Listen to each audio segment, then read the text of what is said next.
दरम्यान राज्यातील 15 मतदारसंघांमध्ये मतदानाची टक्केवारी 70% अधिक असल्याची माहिती समोर येते।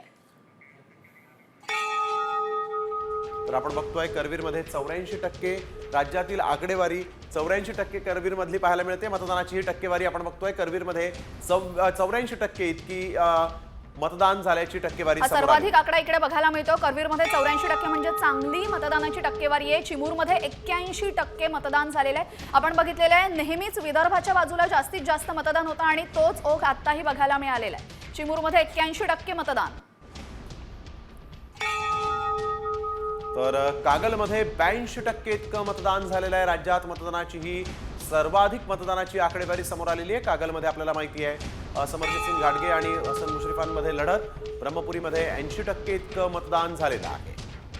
मतदानाची टक्केवारी लोकसभेपेक्षा विधानसभेमध्ये वाढलेली आपल्याला बघायला मिळते। सिल्लोडमध्ये 80% मतदान झालेलं आहे। सिल्लोडमध्ये सुद्धा चांगली टक्केवारी आपण मतदानाची बघतोय, त्यामुळे मतदारांमध्ये उत्स्फूर्त प्रतिसाद होता असं बघायला मिळालेलं आहे। नेवासामध्ये देखील 79% इतकं मतदान झालेलं आहे। राज्यात मतदानाची आकडेवारी समोर आलेली आहे आणि आपण बघतोय की शाहूवाडीमध्ये देखील 79% इतकं मतदान झालेलं आहे। तरुण मतदार मोठ्या संख्येने मतदानासाठी बाहेर निघाले होते।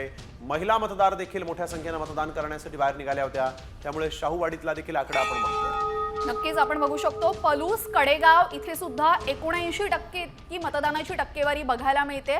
79% इतकं मतदान झालेलं आहे। यासोबतच नवापूरमध्ये सुद्धा 78% मतदान झालेलं आहे। त्यामुळे निवडणूक आयोगाने जे प्रयत्न केले ते आपण इकडे सफल होताना बघायला मिळतात आपल्याला। शिराळ्यामध्ये 78% इतकं मतदान झालेलं आहे। राधानगरीमध्ये देखील 78% इतकं मतदान काल झालेलं आहे। मतदानाची टक्केवारी मोठ्या प्रमाणात मतदान शिरोळमध्ये देखील झालंय। 78% मतदान शिरोळमध्ये झालंय। तर पुढचा मतदारसंघ आहे सांगोला। सांगोला मतदारसंघामध्ये 78% मतदानाची आकडेवारी आपण बघतोय। सांगोल्यात 78% मतदान झालंय। यासोबतच दिंडोरीमध्ये 77% मतदान झालेले।